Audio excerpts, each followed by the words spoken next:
Hey, welcome to the Decatur Public Library. I'm Mr. John, and it's book talk time.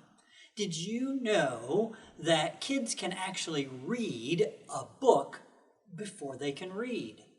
We have a whole bunch of books at the Decatur Public Library that are wordless picture books. They have a story, and you can read the story, but there are no words to decode. The story is told through the pictures.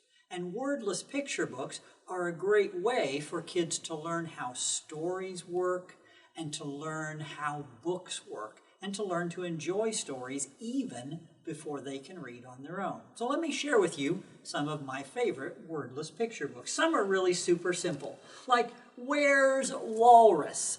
Walrus has escaped from the zoo and he's hiding all over town. And you have to find out, like the zookeeper does, where he is in each of the pictures. And at the very end, the zookeeper and Walrus both discover something special that Walrus is very good at.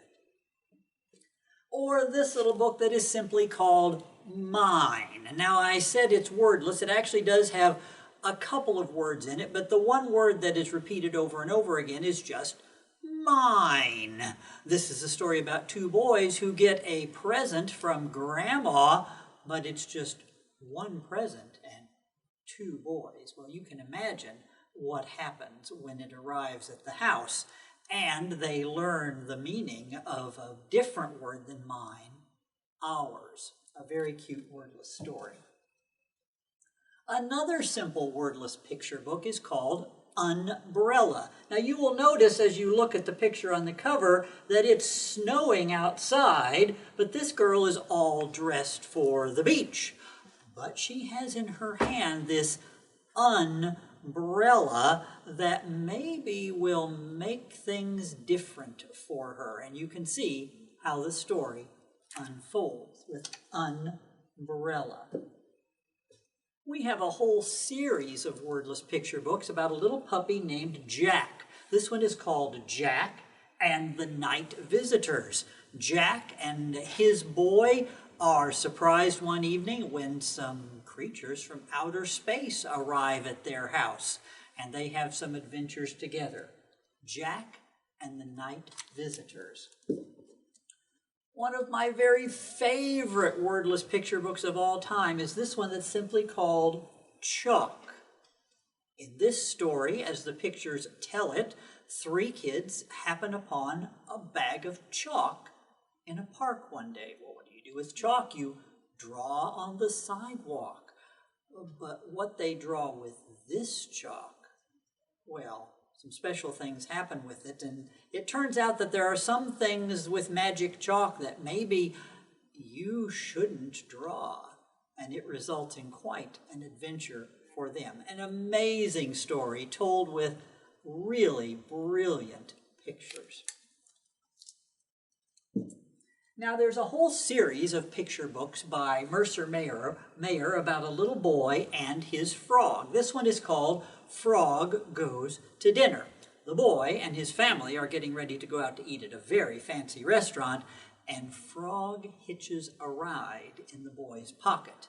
Well, you can imagine that Frog and fancy restaurant makes for quite an interesting story. And if you're going to read the book, I also suggest that you check out the DVD. It's called Lost and Found, but it has the story of Frog Goes to Dinner retold without words by live actors. And it is really super funny. So read the book along with the other books about the boy and his frog, and then watch the videos on the DVD. Now, not all wordless picture books are simple stories. This one is called Journey.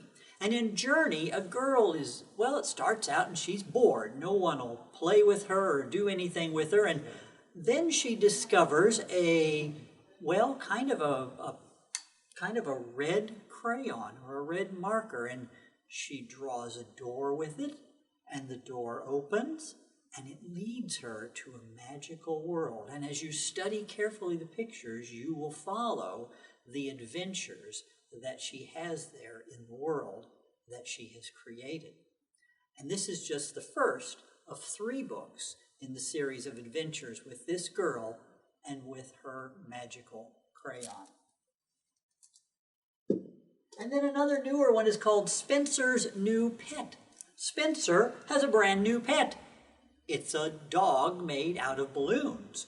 But as Spencer soon discovers, there are some places where you should not go with a pet made out of balloons, where there are sharp things, and that can be dangerous. Well, at the very end of the story, there's quite a surprising ending and a happy ending that you will enjoy. So there are lots and lots of wordless picture books that are really great, not only for kids who don't read yet, but even for kids who do read, but will enjoy reading the story by looking at the pictures. I'll include a link with this video to a whole bunch of wordless picture books that we have here at the Decatur Public Library. And we'll see you for our next book talk time.